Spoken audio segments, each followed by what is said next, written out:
dans le prochain épisode de Demain nous appartient. Tandis que Korka accepte d'aider Leila, Mathias se présente à la police avec des informations sur Bilal. Christelle, de son côté, fait une découverte étonnante, et Arthur confronte Morgane. Attention, les paragraphes qui suivent contiennent des spoilers sur l'épisode de Demain nous appartient diffusé demain soir sur TF1. Si vous ne voulez rien savoir, passez votre chemin. Mercredi 6 mars dans Demain nous appartient. Korka apporte son aide à Leila. Leila explique à Korka que Bilal a besoin de faux papiers pour partir en Algérie, mais le criminel en cavale ne semble pas vouloir l'aider. Si est finalement sa femme, Virginie, qui lui ouvre les yeux et lui fait comprendre que le départ de Bilal leur serait profitable puisqu'il n'y aurait plus aucun risque qu'il se fasse arrêter et qu'il parle. Il finit donc par donner à Leila les coordonnées d'un certain Reda, qui pourra lui fournir les documents en question, mais la force à apprendre par cœur le numéro de téléphone avant de partir, afin qu'elle n'aime porter aucune trace pouvant permettre à la police de remonter jusqu'à son contact ou jusqu'à lui. En parallèle, Rémi, suspicieux de l'absence de Leila, qui n'est pas rentrée, pense qu'elle a passé la nuit avec Chardot, ce qui provoque la colère de Soraya.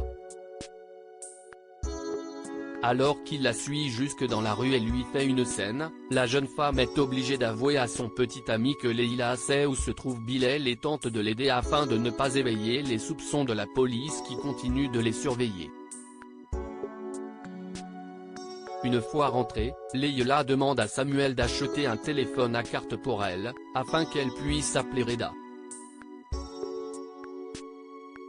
Samuel la rassure en lui disant qu'une fois ce cauchemar terminé ils pourront penser à eux et être heureux, mais Leila lui répond que cela n'arrivera jamais, brisant ainsi ses rêves. Cependant, alors qu'elle approche de son but, Leila ne se doute pas de ce qui est en train de se jouer au commissariat. Mathias s'est présenté à Martin avec des informations au sujet de Bilal. Un de ses amis l'a aperçu et il assure connaître l'adresse de la maison dans laquelle le fugitif se cache. Christelle Moreno fait une étonnante découverte. En faisant les comptes, Christelle Moreno découvre qu'une facture de l'entreprise de son mari d'un montant de 500 € n'a pas été réglée par le Spoon. Sylvain assure s'être rendu compte que l'intervention de plomberie réalisée représentait 3 fois rien et avoir décidé de ne pas faire payer Gwen et Tristan.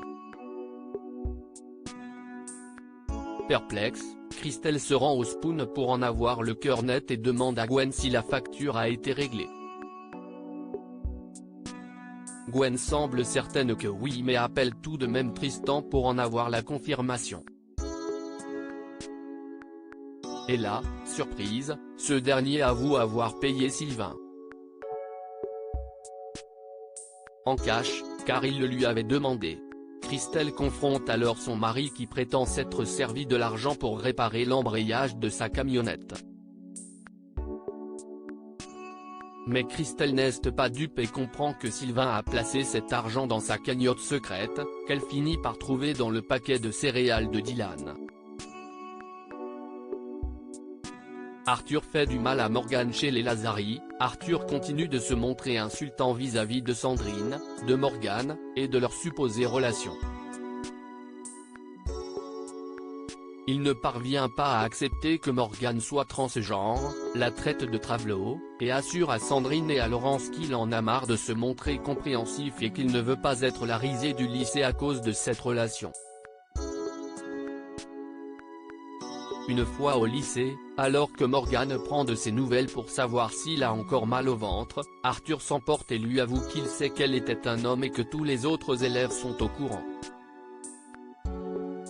Et avant de partir, il lui demande de laisser sa famille tranquille. Morgane, blessée, se confie à Sandrine qui est certaine que personne n'est au courant de son secret et qu'Arthur a simplement dit ça pour lui faire du mal. Morgan pense toutefois qu'elle devrait peut-être mettre un terme à leur relation naissante pour ne plus faire de mal à leurs proches. Mais Sandrine parvient à la raisonner et, le soir venu, les deux femmes finissent par faire l'amour pour la première fois, laissant derrière elles tous leurs problèmes le temps d'une soirée.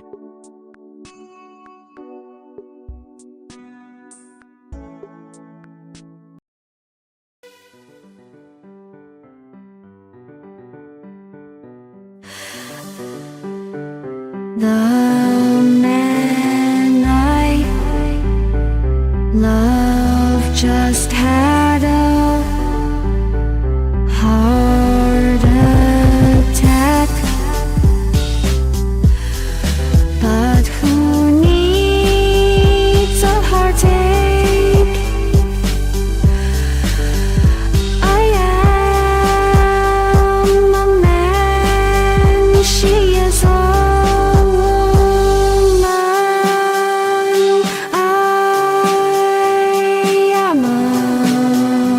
she